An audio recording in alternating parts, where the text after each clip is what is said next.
Steven, you ready? Appreciate you, dude, making the time. Earlier this week, you and I were talking about recruiting. Like, how are companies trying to attract people, right? You're well connected in the industry. You know a lot of people. A lot of people try and recruit you.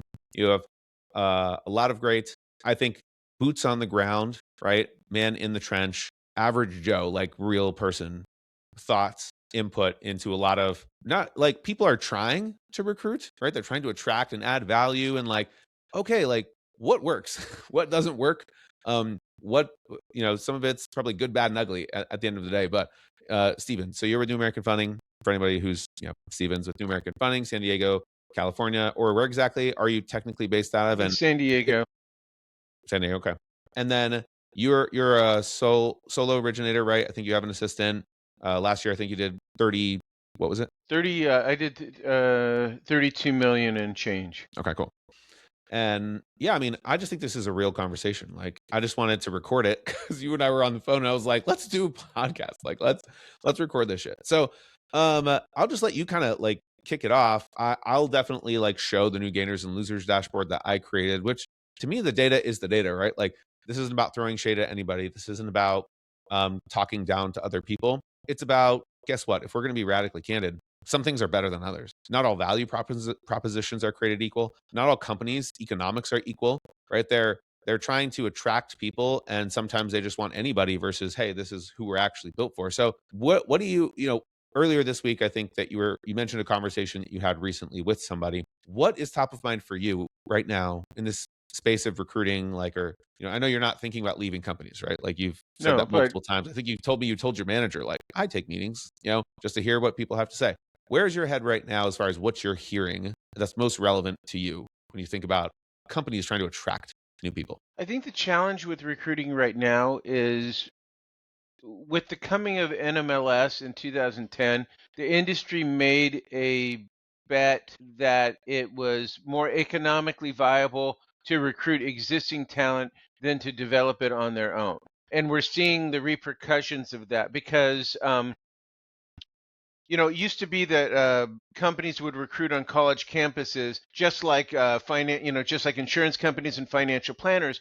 But now that numbers are public, it makes it very difficult for company A to want to develop somebody and grow into them, because the minute that they get any kind of return on their investment, recruiters are all over them. And the dynamic activity is good for the industry, but it's also it's very hard for people to break into the industry if you're not like a legacy hire.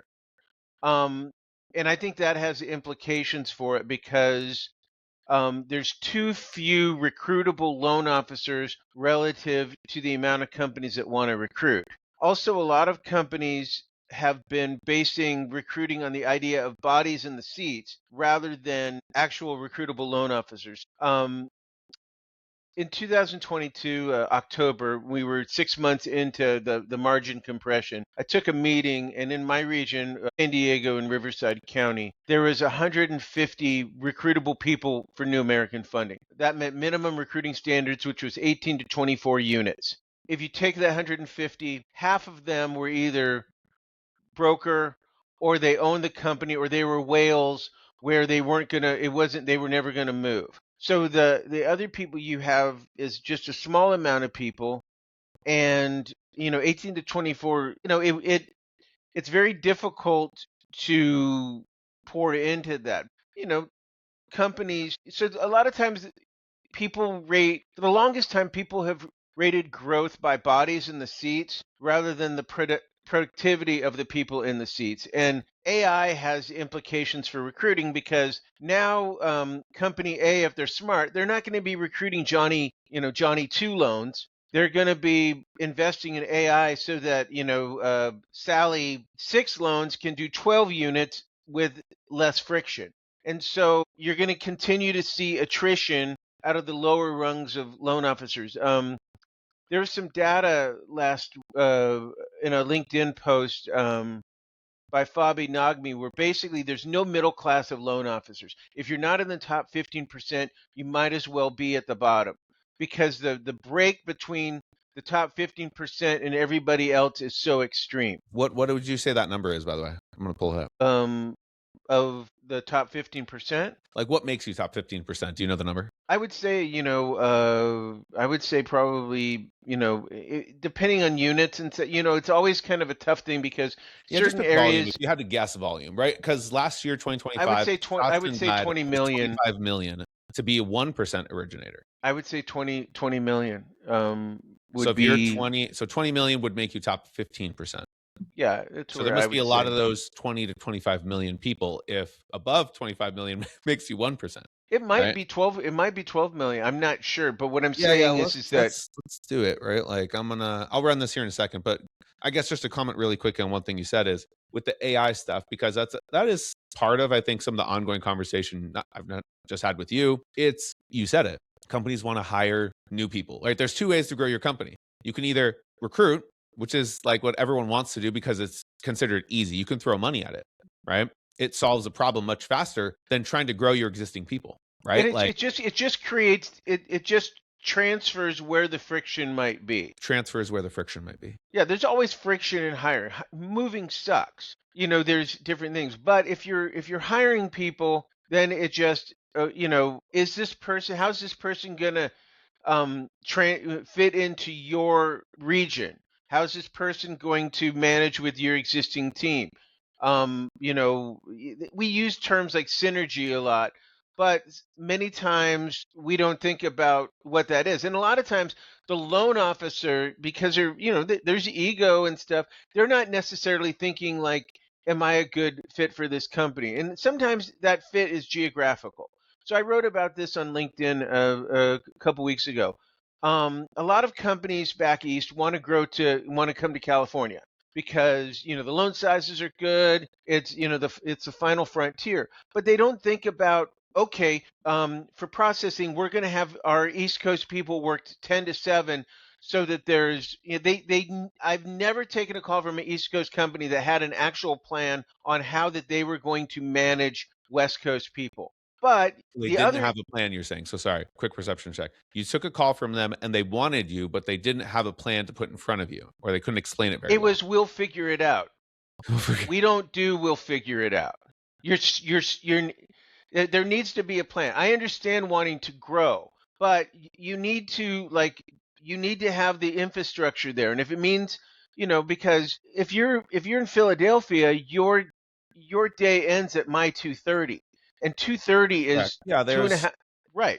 But the other geographical problem is you get a company where they will have a ton of great producers in one market area. There's one specific company that I'm thinking about, and the problem is that if you're new, if you come over to that company, even it's a saturated market of top producers. The particular company I'm thinking about has 5 Scotsman Guide people, and not like Scotsman Guide like you made the website, but like Scotsman Guide you made the magazine, which means that you're like in the top 1,000. And if your region has 5 top 1,000 Scotsman Guide people, if you're the new guy on the block, geographically that's a tough sell.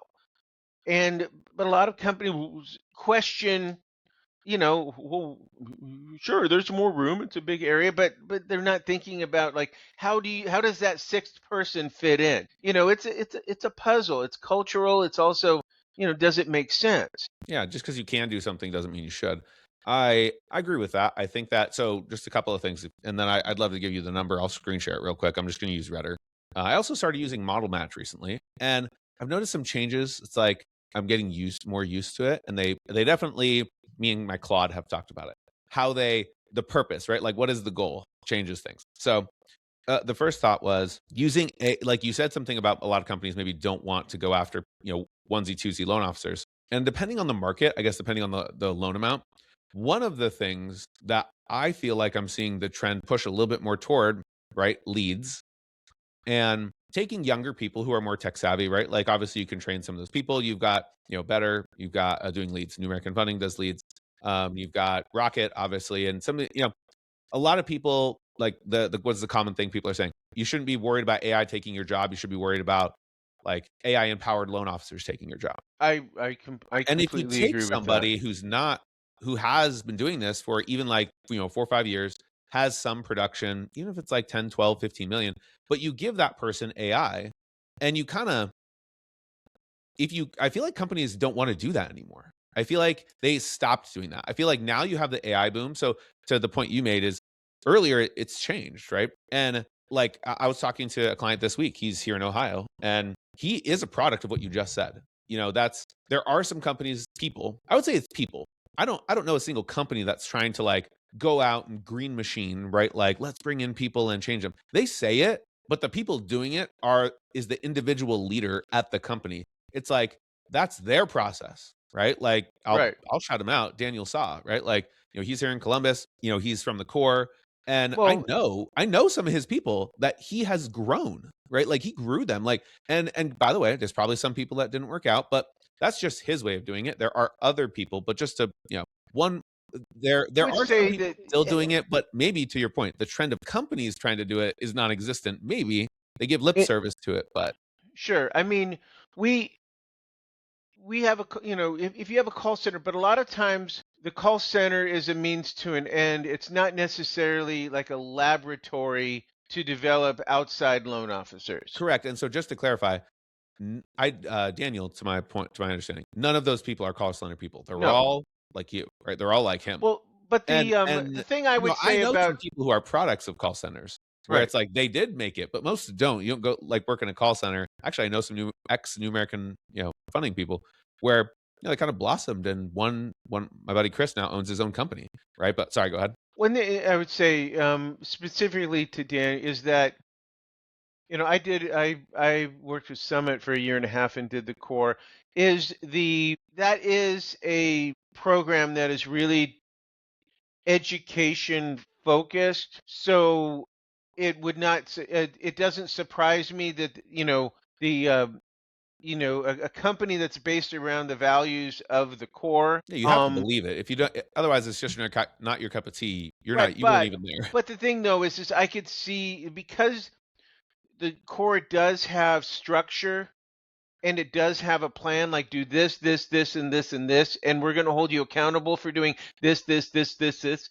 If that works for you and speaks to you, yes, you're going to have success because you're regimenting and putting accountability to the things that every loan officer says they're going to do and in their mind wants to do but doesn't do. So I'm not surprised he's not having success. I just think that it's obviously that companies are not like they're not going to college campuses and saying, No, I hey agree with you. Thomas, I like the cut of your jib. I'm going to take you into our training program for a year and we're just going to teach you the mortgage business. And like Accredited used to do that pre mortgage meltdown. A lot of companies did that. A lot of people that are leaders in our industry went through programs like that, and we don't do that. If a Yeah, if times have somebody and now like if you're a on the college campus and you're an insurance company, you have a plan for how you're going to coach someone. And they'll say, hey, you may have to wait tables for a couple years, but eventually you'll develop residual income or financial planning or any commission based. The mortgage industry is the only one where we are not doing that. And demographically, further there we have fewer loan officers that match the demographics of where first time home buyers are coming from, and that has implications that are not good. The average loan is 55, white and middle age. First time home buyers, 1 out of 5 are single women. We have first and second generation immigrants, who are yeah, yeah. and we're not going after If I those. could I take this and frame it? Because I think about what you just said, like having a plan, right? And I mean, that's at the end of the day, like this is sales, right? Like there's a lot of people attracted to real estate, mortgage, and some of these other sales industries where it's like nobody gets what they don't deserve, right? Like you, everyone wants what they deserve. Sometimes they want more than they actually. A lot of the times they want more than they deserve, Yeah. and but everyone's going to find out in the end like what you're worth, and then you're going to get what you're worth, and you're not going to get more than what you're worth. However, you're I, would you agree, and I'll pivot this to, I guess, the larger discussion about recruiting growth for companies is, would you agree that maybe companies have given up on trying to change and help the originator to be more successful because their mindset maybe has shifted to screw it. Like, if you're not, you can lead a horse to water, you can't make it drink, and we're tired. Like, let's just go find the people who are doing the work, and that's easier. It's what would you say to that? I'm in agreement, and here's why I would say that is that the biggest blind spot average loan officer has is database management. And so now companies are having to invest in CRM, and a lot of the AI models that are coming out are done to save the loan officer from themselves because they're like, they're not going to mine their database and stuff. So we're going to create AI models that look out for opportunity for them because we need it for our portfolio retention. If we're doing servicing, the cost of acquisition of a client is really expensive. So we're going to save you from yourself. And so that's where it is because very few loan officers have their own plan to do portfolio retention. Yeah, I think a lot of those originators who've kind of gotten out. I forget who did the post, but I decided to look at the data. I took like a screenshot of something somebody posted. I forget, but I gave it to Claude, and I was like, because they were talking about like the number of realtors that have like gotten out of the business, and I was just so curious. I was like, wait a second, like yeah, during COVID, you like there was a boom, right? Like you'd like had all these new realtors, but they're talking about how many new licenses we're losing, and I was just super curious about the data because again, like I'll show you my updated report here in a second. But guess what? Most of those people did one or zero deals because that's why they signed up, right? Like they never wanted to be full-time realtors. So this guy was basically talking about how many realtors we've lost over the last couple of years. Like, no shit. Like they never did business and they didn't, some of them just are paying for their license every year, right? And now mega teams are a thing, right? And a lot more teams are given leads. Like that's a newer thing. Like having these mega teams with hundreds and hundreds of agents, whether the Zillow Flex team and like they're all run by like the brain maker, right? The leader. Like the industry, that's happening a little bit on the mortgage side as well. Oh, it's happening But very big, and it actually happened earlier with the mortgage side because one of the things that's kind of put the real estate industry, a lot of these joint ventures between mortgage companies and real estate are not to help the mortgage company. It's more to help the real estate industry because the real estate industry never developed a great way of meeting clients online the way that mortgage companies did. And the mortgage companies were able to do it because they have more bites at the apple, refis, purchases, where if someone's going to, a realtor is only going to be there when they basically purchase it. But so all these joint ventures, it's a lot is about, and the NAR has still have repercussions we haven't seen, but just like you've seen consolidation in the, with the mortgage companies, with very few companies actually servicing and stuff, you're going to see more and more with the real estate industry around joint ventures and, mortgage companies because, a mortgage company, like a Zillow or whatever that can provide leads, the yeah, person there's a that huge, controls the lead controls the transaction. I think that, would you agree that, because obviously real estate's, maybe been put on notice in some ways, right? That's why some of this stuff's becoming more pervasive. Because you also talked about it, the CRM stuff, right? Salespeople are high D's and high I's, right? It's very, very rarely on the talk about the disc, right? Like very rarely are they an S or a C. There are some, right, exceptions to the rule where they're just like way good systems people, and that's why they win. Thinking of my buddy, there's a new friend of mine, Larry Fisher. He's with LPT Realty in Florida. He's definitely an I, but you can tell that and he's from the military, he's a D as well, but you can tell his S is like, his systems are off the chart, right? So his team will probably do like $1 billion this year. He's a huge mega team. It'll be Um, interesting to see the implications of. Uh, I'm going to do a digression. So they did. I was listening to a study, and they did a study where they compared 18-year-olds' brain scans from 1990 to now, same age, but what they found was where the cognitive activity was completely reversed. So memory and things like that was more highly developed to somebody in 1990 because you have to remember movie quotes and song lyrics. Now it's completely opposite. The cognitive activity for quick decision making and stuff is more highly developed on someone who had a brain scan in 2020. The implication is gaming and computer. If you're doing I 8 hours, gamed and I game a little bit still. right? The implication is if you're playing Call of Duty 8 hours a day, your quick decision making is going to be good. Um, I would say that how we're going to profile for salespeople, like which in Disc is very helpful on that, The but strength finder, etc. they that's going to change 20 years from now because of how we're using technology, and there's just some Yeah, like implications your there that we Claude haven't knows seen. you. Like literally, oh my gosh, that's so cool. Somebody should do that where they're all like, hey, what AI do you use? ChatGPT. Okay, I'm gonna send you a prompt. I want you to give the prompt to there's some privacy stuff on there as well. Like it has the stuff, but it's like I want you to send me your AI response. Yeah, That'd be so funny.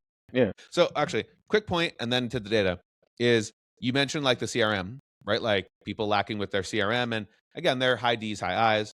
And I feel like there's expectations of realtors, right? Where it's like they have to show the property, right? They have to like there's culturally, right? Like what is expected of you. Lenders, right? Virtual is valuable because I don't need you like to be there, right? Like I need you to do the loan, right? So culturally and like the expectation wise, as far as like what is expected of people, like there's definitely been some culture shifts. I think things are changing a little bit, but I would argue it's almost easier to do virtual because you can screen share.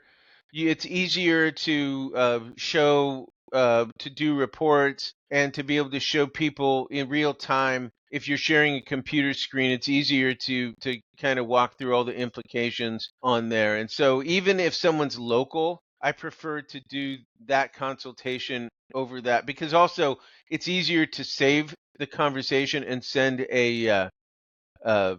send a video of what we spoke about, and or you can do a summary through AI to send hey, here's a summary of everything that we talked about.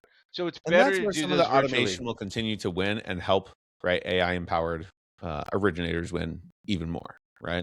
Um, so I guess with that, I'll show you two things. And to me, I want to transition quickly to the value proposition of companies to try and attract new loan officers, right? Because not all value propositions are created equal.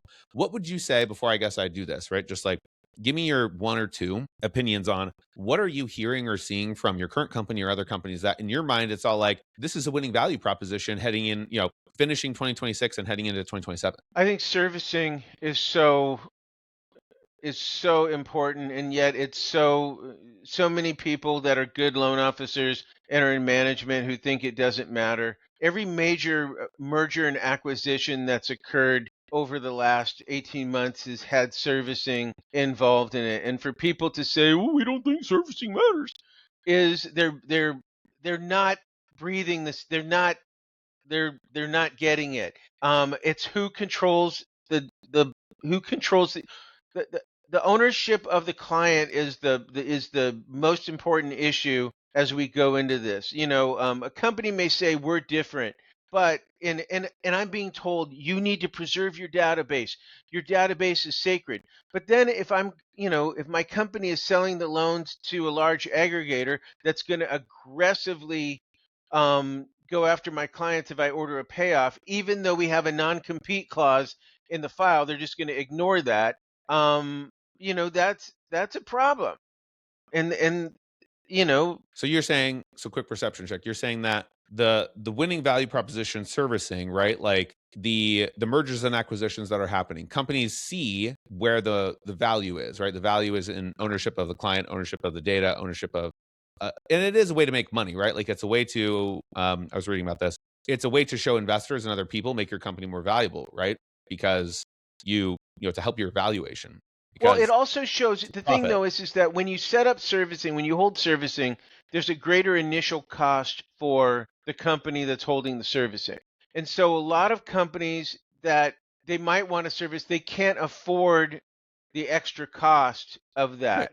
Like, who was it They that have to sold? I was trying they to have read to about behave that. transactionally. It was UW. I mean, Matt Ishbia had sold like a bunch of his servicing, like to kind of like pay for stuff, and now he was trying to buy Two Harbors, and then Ron with Cross Country blocked that. So That's okay, still to be paid, but that's exactly like that's one of the biggest stories in our little universe going on is how that's going to play out. But Mr. Cooper, rocket buying Mr. Cooper, that's a big deal. Like those are where the Zillow, all these things is about control of the client, and rather than yeah, and loan officers, the industry is somewhat transactional, but the where the money's going is about, owning the ecosystem and the client for life and stuff like that. And if your company's not holding servicing, you're at a disadvantage. The other thing though is that if a company's holding servicing, it's probably, companies that held servicing during the margin compression, they they benefited because they probably held, stuff at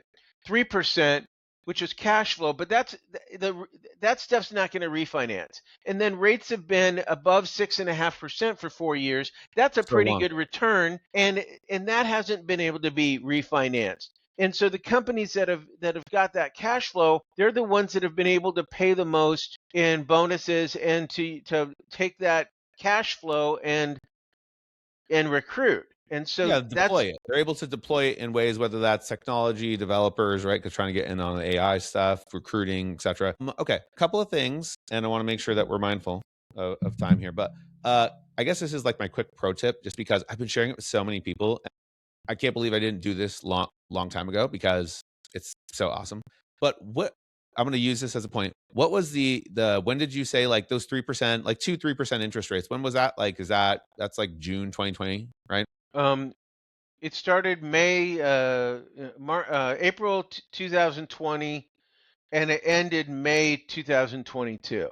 April 2020. So So I'm you gonna had a 2-year period, and then in May we saw rates jump from around the low fours to 7% in in under 60 days. fair, And fair. now they've kind of stayed in that same range. So check this out. And if you don't, do you have Whisper Flow installed on your computers yet? Not yet. Yeah, I told you about it. I So know. again, I knew about it. I didn't do it. I didn't realize, the 2-minute rule, right? It's like just get it done. So, a lot of us operate with our AI, ChatGPT. I'm a Claude person now. I did switch. I have both, but I'm basically for the last month all Claude. So I have Whisper Flow enabled, and I can actually do this straight from like if I hold down these two keys, everything gets transcribed. So if I were to just quickly say, I want you to do a quick analysis for me and help me understand how many of the loans do you think done since April of 2020 where consumers got 2 or 3% interest rates? What percentage of those people have maybe refinanced, and how many of them are still in that loan, and how many of them do you think are maybe refinanced or will refinance potentially as rates maybe have been high for so long? I'm going to let that, it's already done. So I can ship that off. Claude is now going to do its research thing. I'm going to share a screen and show you a couple of things. Number one, just because we talked about it earlier, and let me just make sure you've seen the right screen. Okay, yeah, you see the Redder screen, right? Okay. So in Redder, I just said last year, right? Like how many loan officers did at least one loan? 50% purchase business, just because I don't want, I have to have something in there. I probably should use a higher number. I'm also saying you have to do 25% conventional because I don't want like those exclusively Veterans United people, or like a lot of them will still show up here. And I'm also not including banks just because most of those people don't have their own personal book of business, right? They're not the ideal recruit. Some do. I have friends who are. But out of I think it was like 360,000 plus loan originators, right? Now there's only 83,000. But that's who did at least one loan. So if you switch that and say, okay, well, you did at least, what did you say earlier? You said 18 million, right?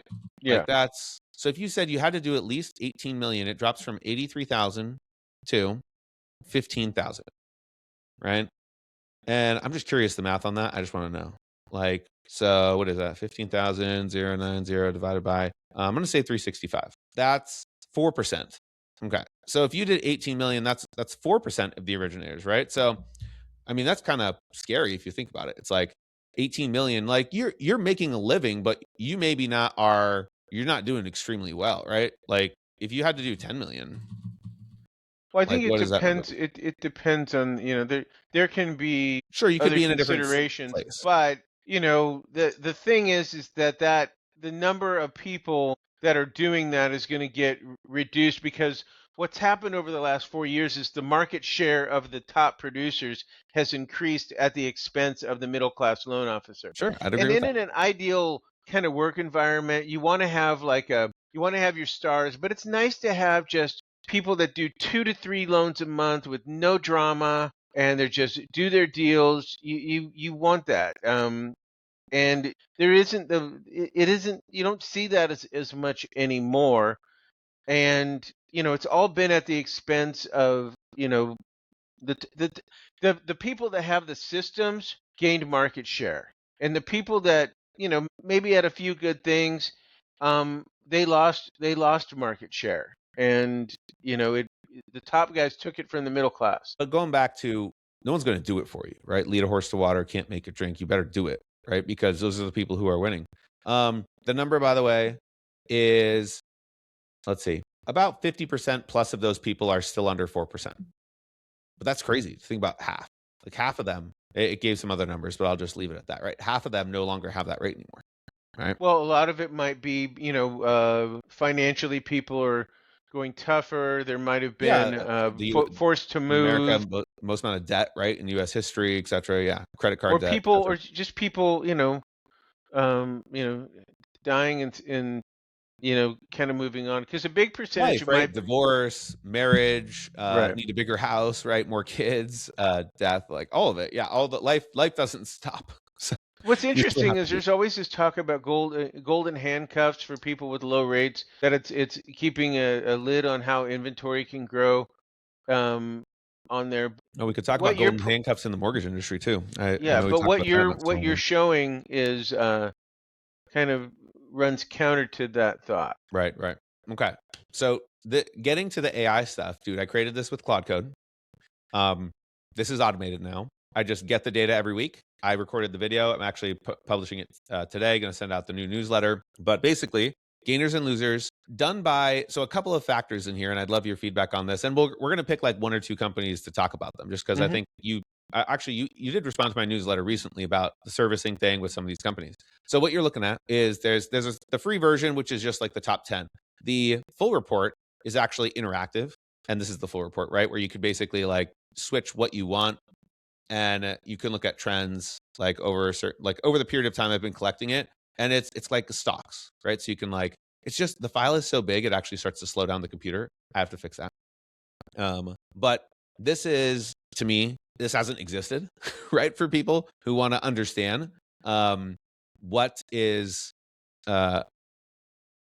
like who's like what's happening on a weekly basis, who's winning and why. Now, this is somewhat speculative, so I do have the YouTube series. Damn, my mouse is still lagging. But what do you think of this before I go back Well, and cross just tell you what I do? country, obviously, them taking over Summit, is a big portion of Their their growth, yeah, for growth sure. on that. But if you Yeah, look at yeah, just these tops, like CMG, Cross Country, Loan Depot, all have servicing on there. correct. Um, Remember, this is just 1 week, right? Like this is just top 10 over the past week. So the all companies thing. Now in Redder, I got inspiration to do this because in Redder you can actually see. So I did load one of the companies this week, Loan Depot, right? Loan Depot had they gained 71 plus loan officers in 1 week. what did That's they like, gain in? What was the production of that? exactly. So before I show you that, what you see here is I actually have a ghost factor. I created this. I created this using all of the data from Model Match and Redder. This is a large IMB, which I should actually put in there what is defined as a large IMB. I think it's over 5 billion or something. That's the ghost rate. Only 0.74% of originators originate out of large IMB. Medium, it's lower. Smaller, it's lower. Micro, it's even lower. And this is across all companies, but the numbers are actually different per. Let's see if I can do this without it breaking it. Yeah, so if I switch this to, oh no, it shows it right here, right? These are the ghost factors for IMB. Here's the ghost factors for broker. It's crazy actually, right? Like the highest broker has a higher ghost factor than the largest IMB. Define ghost factor. Ghost factor would be this No, define it. Like, what do you mean by right here. ghost? This. It's the number of loan officers that didn't do a deal in the last 12 months. So the first thing I'm gonna say is a lot of those hires probably went to the call center. I'm just Correct. gonna. They did, right? Because you can see them. And by the way, to add 71 plus loan originators, when you just do math, right? Because this data isn't perfect. I'm working on making it better. It should have, based on the average production per producing loan officer, and it's actually not average. I think it's median. It calculates the median. Adding 71 loan originators should increase your production by like 800 million. Okay, but it didn't. They actually lost 75 million. They gained 109 and they lost 184, and that's because they brought in some people from servicing companies, right? But you can see all the other new people that they brought in. And then who'd they lose, right? They lost, Loan Depot is one of the companies more focused on refinances and HELOCs, right? But it's they're attracting they're attracting some talent, but they're losing more people, in the last, I forget what period of time. Again, my report shows this charted out, right? Past 2 weeks, past month, but This might go be a ahead. good report. I would like to know in terms of transition, how many people that were at retail branches went to companies that do purely P&L, because you write a lot about who has ownership of the P&L. That's Mhm. one of the best reasons to follow you. Yes, shameless plug. But I think that that's also something that would be kind of interesting in It the is data. interesting. So I would have to actually probably survey people to actually figure that out. I mean, I could Google it, but companies that are exclusively out there offering net P&Ls, I mean, I don't think those are the companies that are winning, actually. The companies that are winning are the dual companies that do retail and net P&L, like CMG, right? CMG, if we pull them up, um, while this loads, I'll show you. Because, Well, what's so again, interesting about go ahead and say, because I just have a well, I thought. was just going to say, so they net added 7 originators. Taking into their ghost factor, it should be 5 producing originators, and based on their average production, median, it should be adding $87 million of annualized production with these 7 people. Does that make sense? Hmm. Right. However, it's not even close. It's they net in the last week added 290 million with those 15 people. They added 488 million and they lost 200. Now, I think one of those people is, oh no. So big producer from Guild Mortgage, right? Like you can come get a Redditor subscription for anybody watching if you want to jump in the rabbit hole and like see who went where and why. I'm actually hoping to get some data today, working with some of these companies on like how can I get it on a weekly basis who the people were, so I can show that more cleanly. Because I want to know like who's going where and why, who's winning and who's losing. Because the data speaks for itself in a way. Beauty is in the eye of the beholder, but why? Like, why are people choosing certain companies? Like New American Funding. New American Funding basically has dominated the top 3 list with cross country, some of the other companies in terms of on a weekly basis. I'll pull them up right here. New American. Sometimes there's different names for it. So the easiest way to find New American Funding is just find the biggest company, unless I have the NMLS number handy. But in the last that's month. Let's look in the last week. In the last week, it's actually they lost. So they net lost people and lost 52 million. Okay, so they had a bad week. They normally don't have bad weeks. That's actually one of their first down weeks in probably a while. But in the past quarter, they've added 1.7 billion. So anyway, I just wanted to kind of tease this because in the spirit of AI, great. What does this really even mean to people? You and I we talk about what are companies doing to attract people. Do you have you've mentioned servicing? Is there a second thing that you would add in terms of value I think proposition? leadership. I like stability of leadership. Like one of the um because so much about what companies' value propositions will be when they talk to you is it usually will be along the same line as we're not so much a mortgage company with great technology.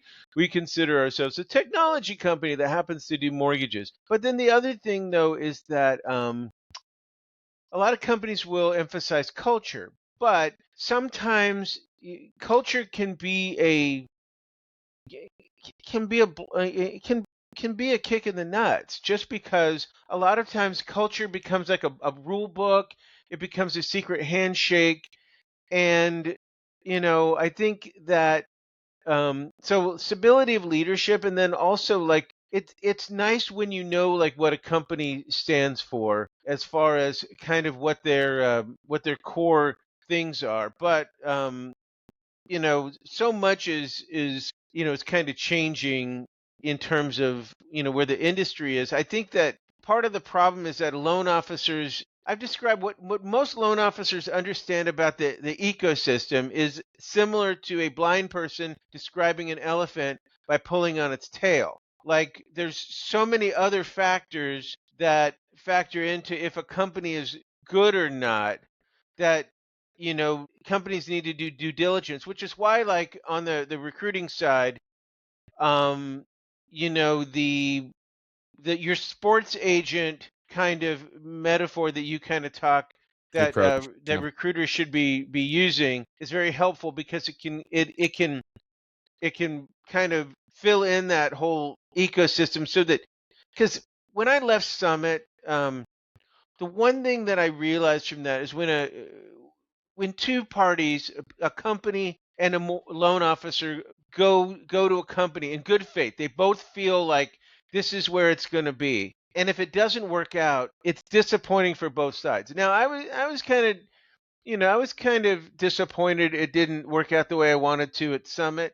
But what I didn't realize is how disappointed they were, and not like, rah, rah, rah, but like, we invested a lot in time in this, and we really were excited about the prospect, and I wish loan officers understood that when the recruiting process, that most people care, and if it's but sometimes it's not the right fit, and it can just be not it can be both sides can be faultless. It's just not the right fit for somebody, and I think loan officers need a little bit of maturity about that. I agree with the maturity part. I think I call it mortgage maturity, right? Because it's I've like used that I'm not term going to too. talk. Yes, like personal maturity. I think that's just experience, right? But then there's like actual like a mortgage maturity, and it's more like business acumen, right? It's like you just said it. There's so much that goes into, is a company run well? Like, what are the things that they do well?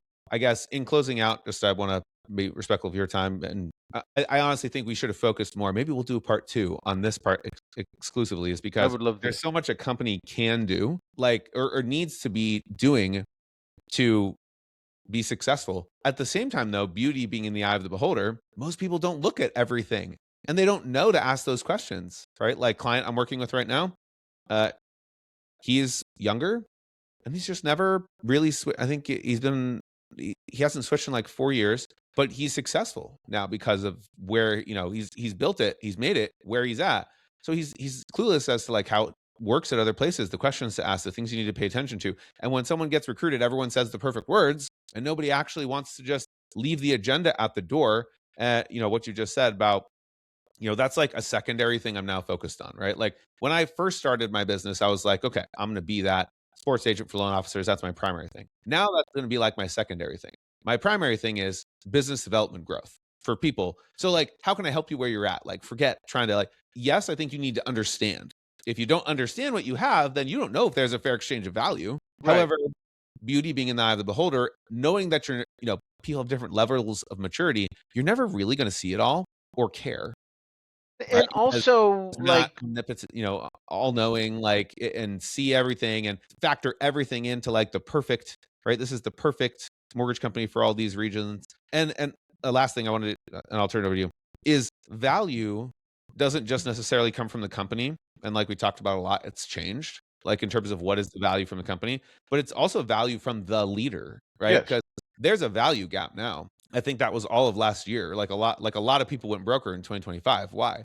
Because all things being equal, I don't know what I'm getting for it. I'm paying for it anymore. Like, so I might as well just go make more money. Like, because I'm not Well, getting anything from perceived. I the mean, leader. the thing about um like I think in terms of broker and the whole P&L, I think a lot of, and I've written about this, I think a lot of companies offer P&Ls to originators who don't have enough time in the industry. And I think we're too quick to give P&Ls to people who don't have that maturity to kind of understand the cycles and what to plan for. And a lot of loan officers don't understand that, they think in terms of like raw comp rather than, what your net comp is, because, if if you're going to have if you're not knowing where your business is coming from and what it's going to cost to keep those relationships, stuff like that, stuff can be eaten up, and it's just because you weren't smart. And maybe you don't need the big office, the 10,000 square foot office, because you have two loan officers who over the last 18 months have done 1.8 million. And maybe you don't need if you're only doing two loans a month, maybe you don't need the $4,000 a month LOA. um sometimes it starts with you. But I also think in the recruiting process, a good recruiter will develop a relationship. Well, they will have that conversation so that people kind of understand where they fit in the whole ecosystem. Yes, I would agree with that. I think that because recruiting is very emotional, right? It's like strategic, tactical, and emotional, right? You want to separate those two things. But most of the time, my opinion, the person, right, the company, right, trying to recruit someone that wins probably didn't even have the better economics, probably didn't have technically all the best stuff. They were just the one who made the loan officer feel special, right? Like and that's emotional, right? Like they just treated them better. And that, so guess what? You don't have to be the biggest company. You don't have to be, it's like, because that's a value transfer, right? Again, that leader might be doing like everything that makes you special and unique. Those are you things. Those are not numeric and funding things, right? Right. But what and There's this some comes things that you implement into your business, but it's because you pick it up, right? It's like, oh, here's a wrench. I pick up the wrench and I use it, right? Like, but this comes to something that I've been thinking a lot about, and I'm working on a post about it, is that we give so many accolades to people who are big recruiters in terms of growth, but a lot of times we don't have any way of measuring like how stable, how good is branch manager or whatever good at keeping their people and basically re-recruiting their own people. yeah, How good are recruit your that? We have existing no people. metric for that.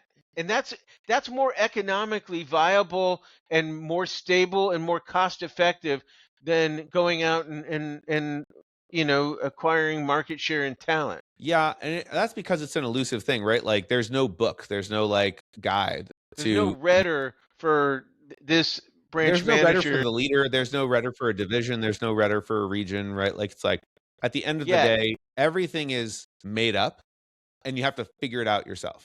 Because it's the Wild West, right? Like the same people at even your company, right? I know this for a fact. They're allowed to give different economics to different people, right? And CMG is doing that, right? Like, okay, great. Like, uh, I'll end with this, and I'd love your final thoughts. I have this analogy that I've used with people because getting into the, uh, you know, if the mortgage industry is kind of like the Wild West, then is it immoral, right? So here's the question. I'll just ask it to you: Is if you, let's say tomorrow you decided you need a new car, right? Your car's now 7, 8 years old, and you're all like, okay, it's time. Like, we're gonna go get a new whatever it is you drive. So you do your research, right? It's 2026, right? I got AI, I got realcartips.com. There's so many TikTokers and Instagrammers who's like, hey, here's how you get the best deal. So you figure out exactly what you want. Let's say it's $4,000 off MSRP. This is the deal, right? Like, okay. You go to a dealership, you talk to some people, and you're like, okay, this is what I want. They come back to you. It's not, they're trying to not do that. Maybe 1,500 or whatever. Oh, it's a great deal. Like, oh man, this car is whatever. They're trying to sell you on it. Whatever. You're like, no, not falling for that. You go, a couple days later, you're going to go to another dealership. You're going to get 2,500 off. Third dealership, fourth dealership, whatever. You're like, you've been doing your homework, your research. You've got experience. You've talked to people, right? You've got the, we used the term earlier, mortgage experience, maturity, right? You're getting the car maturity now. You know the terms, right? You've become acclimated. You get the deal. That car salesman comes back, talk to my manager, we'll do it. Like, we want your business and we're going to do it. And you're all like, yes, like, got exactly what I wanted, right? You walk out of that dealership, the happiest clam in the world, right? Mm-hmm.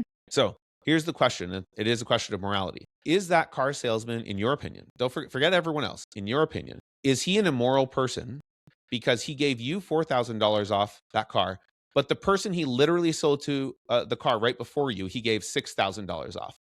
Is he immoral? I don't know. There could be difference in credit score and stuff like that. What I would probably say, in related to mortgage, because you have a lot of times you have comparisons between call centers and an experienced loan officer. And here's where I would maybe kind of branch this off, is that the mortgage industry is the only industry where the person representing the company has a fiduciary obligation to the client, where so if you need a trust attorney, no one's going to question that a attorney that has 25 years experience might be worth it compared to somebody who's just passed the bar 6 months ago. If you're a financial planner and someone has a 25-year track record, maybe they're better than the kid hustling penny stocks on the internet. And if you're a CPA and you have multiple corporations and stuff, maybe someone with 25 years experience is better than someone who just passed the bar. we're the only fiduciary obligation where experience is not given any consideration over interest rate. And even though the way that we coach, we want you to be a trusted advisor and all of that, but um, as long as some of these online lenders can provide a reasonable experience, it's very hard to justify, on a refinance on a previous client, it's very hard to justify charging 150 basis points on that deal, um, when they can go online and it's basically going to take you 45 minutes to copy an old file. Correct. And Well, it's so, sales now though is what it becomes, right? It's like they sold you on value. right, but value to the consumer, we haven't we've we've disregarded the benefits of our and the importance of our fiduciary obligation because everything has been driven down to just rate. And so companies market one thing, but then they market one thing to the consumer, lowest rates, and we market another thing to loan officers like, we want you to be the trusted advisor and we want you to, to maximize your Yeah, income. that's how you're going to maximize your commission is by holding higher margins, and we're going to train you to be more value oriented, etc. Yeah. Yeah, so Well, so what I would say, and there's no wrong answer to the analogy of like, is right. that person immoral? I have people say both that he is immoral. Like, oh my gosh, like yes, if you're not giving the same deal to like whoever you would get, like what you would give your brother, right? And I have people who are like, no, like that's just life, right? Because hypothetically, right? It was a But this is hypothetical. the quandary with In that fair hypothetical, lending. let's just say that the person who came in right before, they haven't been looking for 2 weeks, they've been looking for 90 days, right? And they haven't been to 3 or 4 dealerships, they've been to like 10. And they wanted to spend time and energy on this, right? And that's life. Like life is you get what you put in. So they decided to be so obsessed about it or do more. Maybe they could be from the industry, assuming that they had the same like credit score, all that stuff, right? Like just assuming it, because that's how it happens. And the analogy is, going back to the mortgage industry as the Wild West, is that is leaders, divisional, even CEOs, divisionals, regionals, all those people. They're allowed to give different deals to people. And I don't know, is it immoral that if the loan originator or the person negotiating just didn't ask enough questions or doesn't have enough experience? It's like some people actually feel like that's immoral and really shitty to do.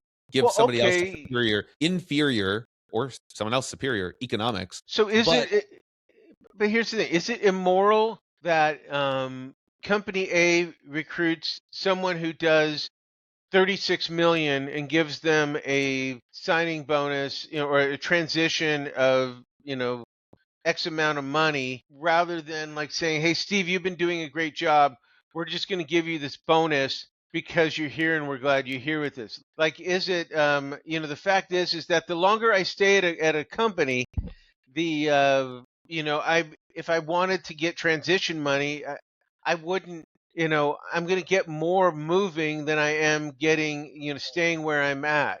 And maybe I get a, maybe if I were to move at certain companies, they would, and I was to say that they would give me, some kind of, please stay kind of thing like that. But I've then heard it of comes it, but down it's not to, as common. again, there is a hierarchy where people will get that. But you know if you're happy at a place, you shouldn't have to like leave for them to, to threaten to leave in order to kind of get that Get what voice. you're But it's, worth, maybe. yeah, well, and worth is perception, because Exactly. sometimes, Beauty's in the eye of the beholder, value, all of that. and Exactly. lack of friction. Like, the thing is that, um when you're thinking about moving, a lot of it's like, okay, can I replicate what I really like here? And is there something that's so big, and is there such a hole in my loan officer heart that can't be filled by my existing company, that I need, and I can keep the things that I like. And that's kind of the thing. That's why moving is so difficult once you get to a certain level, because there's a, I don't want to say comfort, because comfort sometimes gets a bad rap, but stability is, You know what the hand is that you're holding versus like somebody's offering you a new hand of cards and it's like, well, okay. So based on what I know and based on all my due diligence, I know what 2 of the 5 cards are that you're holding. and you're telling me what the other three are. And so I guess I like to say that's like Indiana Jones and the search for the Holy Grail. It's the bridge of truth, and you're right there. And it's like, okay, I hope it's there. I'm 95% sure it's there, but I guess I just got to take that leap of faith. Right. And it is, that's why it's an experience, maturity thing. And at the end of the day, it's business. Right. So, I Just don't sign my a personal 3-year philosophy clawback. is to each their own. So it's, okay. Sorry, what was that? Don't burn bridges and don't sign a 3-year clawback. Some people don't know that they can negotiate that, and some companies try and push really hard that they won't renegotiate it, right? But it's leverage, right? Going back to what we said at the beginning, everyone's going to get what they're worth, and you can't And get what you're not worth. there's more companies recruiting than there are recruitable originators right now. They're shuffling around, and that'd be super interesting because I watched a video this morning. We're going to end on this, by the way. Is compared to mortgage, right? Like the economy, right? Like you think about the current state of the economy, right? Like where's everything going to go with oil prices, the crisis in Iran? Like the U.S. is trying to like probably do this stable coin thing where it's like, okay, they can offshore debt by having companies like in like Tesla, Apple, those companies allow people to have like coin there and get dividends on it, right? Like and stuff like that. And that's how they're gonna make those companies the money. They'll have to purchase U.S. Treasuries. That's how and that's probably smart, but I'm not in that world.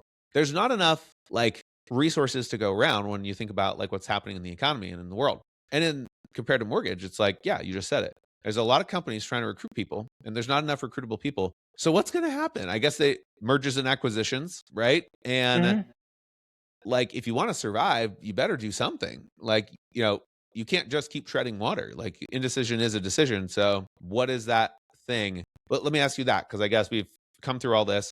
You mentioned servicing. Is there anything else that you would kind of close out with, like, for a company to try and stop, like, propel themselves forward more? Like, is it leads? Is it AI? Like, or is there something else in your opinion they could do that they should do to be successful and survive? Think things through. Like a lot of companies, when they're moving, a lot of times they're trying to expand geographically. So have a plan before you start recruiting people. Like if you're like we want to be in California, have a plan on how you're going to handle the infrastructure and stuff like that. Don't basically put it on the the loan officer who's going to be an island there.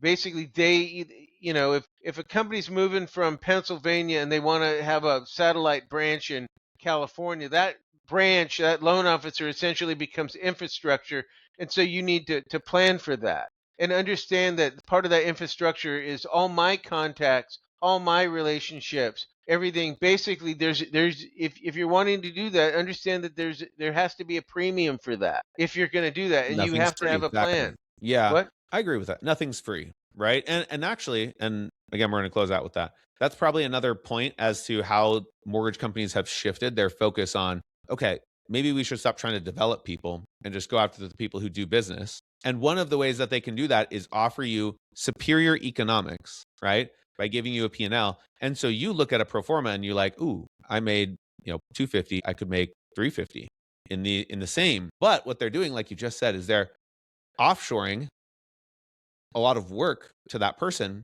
And you know what? Even if their production did drop, oh, that was a $40 million producer and now they only did 30, right? Or it was like 2 or 3 people that were supposed to do 50 and now they did 35. They still gained $35 million of production. Right. I agree. So those people made the same or maybe even less, but they enjoy the control, right? So it's that exchange of value. What is the exchange of value? They left one, platform to go to another, and maybe they'll stay there because they're happy, or They got a new polo shirt. They got they a got a new new. They got they a got a new. new hoodie, or they got a new T-shirt, Some right, new or hat or swag. something. Swag can be important, Steve. Swag is important. I'm all for. I'm all for free clothes at the company. Absolutely. I need a mortgage company to do rainbow flip flops so that I can wear. I need New I American Funding to do rainbow flip flops so I can justify wearing flip flops to the office. Because if it's I think they should do logoed, melon hats. First company to do melon hats. That's going to be legit. Maybe someone has.